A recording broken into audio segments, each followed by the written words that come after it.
अस्सलाम वालेकुम दोस्तों, क्या हाल है? सबके खैरियत से हैं। बहुत इंपॉर्टेंट वीडियो है तमाम तर बच्चों के लिए जो कि यूएसए जाना चाहते हैं या जो स्टडी वीज़ा के लिए ना बाहर जाना चाह रहे हैं। मैं आपको पहले एलिजिबिलिटी क्राइटेरिया बता रहा हूँ, उसके बाद मैं आपको सारा प्रोसीजर समझा रहा हूँ कि आपने अगर बाहर अप्लाई करना है तो कैसे आप कर सकते हैं। देखें, अगर आपने ग्रेजुएशन की हुई है या आपने मास्टर्स किया हुआ है और अभी पिछली लास्ट डिग्री में आपका ज़्यादा गैप नहीं है, तो आप अपने स्टूडेंट वीज़ा पे बाहर जा सकते हैं, मुल्क से बाहर, जहाँ पे आपके पास ऑस्ट्रेलिया की ऑप्शन है, यूके की ऑप्शन है, यूएसए की ऑप्शन है, यूनाइटेड स्टेट्स ऑफ अमेरिका की ऑप्शन है।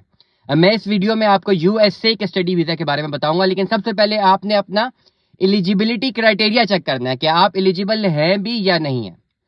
आपके पास ग्रेजुएशन की एक वैलिड डिग्री होनी चाहिए या आपके पास मास्टर्स की एक वैलिड डिग्री होनी चाहिए। इन दोनों डिग्रीज के जो आपने लास्ट डिग्री की हुई है, लेट अस सपोज अगर आपने लास्ट मास्टर की डिग्री की है या लास्ट ग्रेजुएशन की हुई है, कोशिश करें या तो रिसेंट हो या उसमें ज़्यादा गैप ना हो। गैप हो 2 से 3 साल तक का बस। लेकिन अगर गैप इससे भी कहीं ज़्यादा का है तो फिर वो जो अरसा है, लेट अस सपोज आपने 2018 या 2019 में जो है ओवरऑल अपना ग्रेजुएशन मुकम्मल किया, आज 2024 है, तो 4 से 5 साल आपने क्या किया? कोई जॉब की, कोई बिजनेस किया, उसका प्रॉपर डॉक्यूमेंट पास होना चाहिए।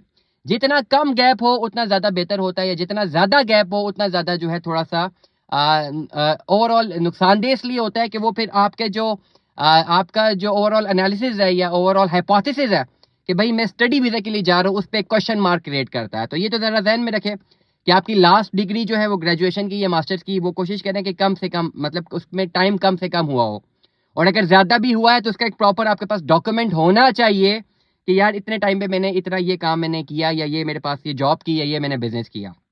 अब डॉक्यूमेंट सुन लें, बहुत इंपॉर्टेंटली, आपका वैलिड पासपोर्ट, आपकी वैलिड आईडी, आपकी एफआरसी, आपका एमआरसी, आपका पुलिस कैरेक्टर सर्टिफिकेट, और आपका ये बर्थ सर्टिफिकेट लाजिम, आपका पुरानी डिग्री लाजिमुल मलजूम डिग्री होनी चाहिए, डिग्री के साथ आपकी ट्रांसक्रिप्ट। ये सारे डॉक्यूमेंट्स जो एजुकेशनल डॉक्यूमेंट्स हैं वो एचईसी से वेरीफाई होने चाहिए, और बाकी जो डॉक्यूमेंट्स हैं वो मिनिस्ट्री ऑफ फॉरेन अफेयर से वेरीफाई होने चाहिए।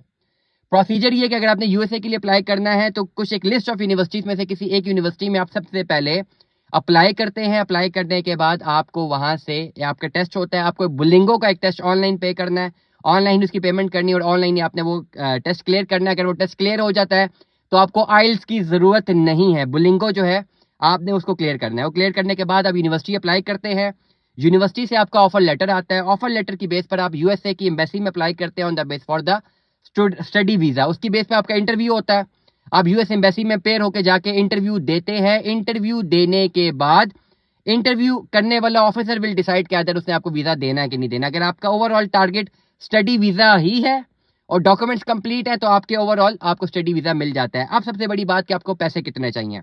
एक तो 60 लाख रुपए की बैंक स्टेटमेंट आपके पास होनी चाहिए, चाहे आपके अकाउंट में हो या आपके किसी स्पॉन्सर के अकाउंट में हो, तो 60 लाख रुपया उसमें होना चाहिए। पाकिस्तान में रहते हुए कितना खर्चा है?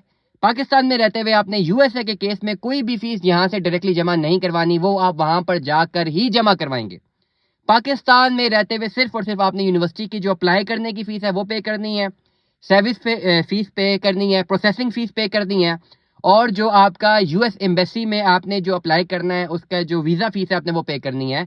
ये ओवरऑल चंद कुछ डॉलर्स बन जाते हैं, जिसमें आपके पास इंक्लूडिंग प्रोसेसिंग फीस पाकिस्तान में विदाउट बैंक स्टेटमेंट में बात करूं, अगर 10 से 12 लाख रुपए की अमाउंट मौजूद है तो आप एलिजिबल हैं अप्लाई करने के लिए, बशर्ते कि 60 लाख रुपए की बैंक स्टेटमेंट आपके पास अवेलेबल हो। जो तमाम तर स्टूडेंट्स अपना एक अच्छा करियर बनाना चाहते हैं बाहर, तो USA is the best option. Study visa में यूके में आपको सेटल होते हुए टाइम लगता है, बाकी ऑस्ट्रेलिया में भी इनकी बैंक स्टेटमेंट्स की भी इशूज़ भी ज़्यादा हैं, प्लस यहाँ पे रहते हुए आपको फीस भी पहले पे करनी है।